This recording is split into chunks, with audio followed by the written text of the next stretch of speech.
খোয়াই মণ্ডলের উদ্যোগে মতদাতা অভিনন্দন যাত্রা উপলক্ষে আজ দুপুর 12টার সময় খোয়াই নতুন টাউন হলে এক অনুষ্ঠান অনুষ্ঠিত হয়। উক্ত অনুষ্ঠানে উপস্থিত ছিলেন ত্রিপুরা প্রদেশ বিজেপির সভাপতি রাজীব ভট্টাচার্য মহাশয় এবং কল্যাণপুর প্রমোদনগর মাননীয় বিধায়ক পিনাকি দাস চৌধুরী, খোয়াই মণ্ডল সভাপতি সুব্রত মজুমদার, জেলা সাধারণ সম্পাদক সমীর কুমার দাস সহ অন্যান্যরা। প্রদেশ সভাপতি রাজীব ভট্টাচার্য বলেন, লোকসভা নির্বাচনে তৃতীয়বারের জন্য এনডিএ সরকার প্রতিষ্ঠিত করে প্রধানমন্ত্রীকে প্রধানমন্ত্রী করার জন্য খোয়াই মণ্ডলের সকল ভোটারদের আন্তরিক অভিনন্দন জ্ঞাপন করেন। এই বছর ত্রিপুরার দুটো লোকসভা আসনে বিজেপি প্রার্থীদের বিপুল পরিমাণে ভোটদান করে এবং প্রার্থীদেরকে জয়ী করেন। বিজেপি সরকার প্রতিষ্ঠিত করার জন্য এই জেলার 308টি বুথের ভোটারদের অন্তর থেকে অভিনন্দন জানান। নির্বাচন আসে, নির্বাচন চলে যায়, নির্বাচনের সময় নেতারা গিয়ে ভোটারদের ঘরে ঘরে যায়, হাত জোর করে যে আমাকে ভোট দিতে।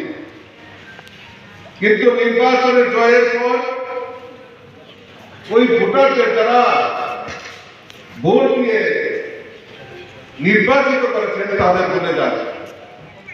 কিন্তু ভারতীয় জনতা পার্টি একটি ব্যতিক্রমী।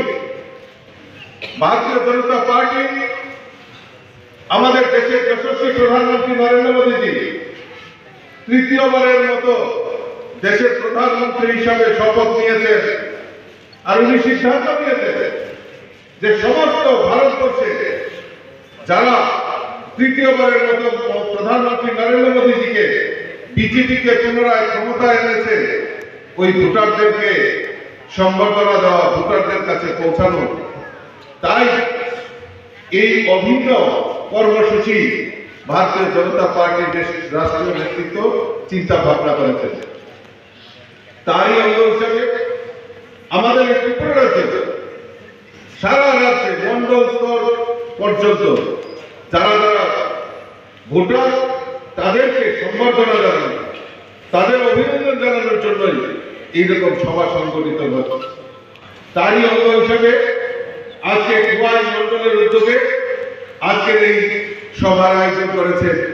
আমি আপনাদেরকে ভারতবর্ষের যশস্বী প্রধানমন্ত্রী নরেন্দ্র মোদীজিকে তৃতীয়বারের মতো নির্বাচিত করার জন্য আপনাদেরকে অসংখ্য অসংখ্য ধন্যবাদ এবং শুভেচ্ছা জানাচ্ছি।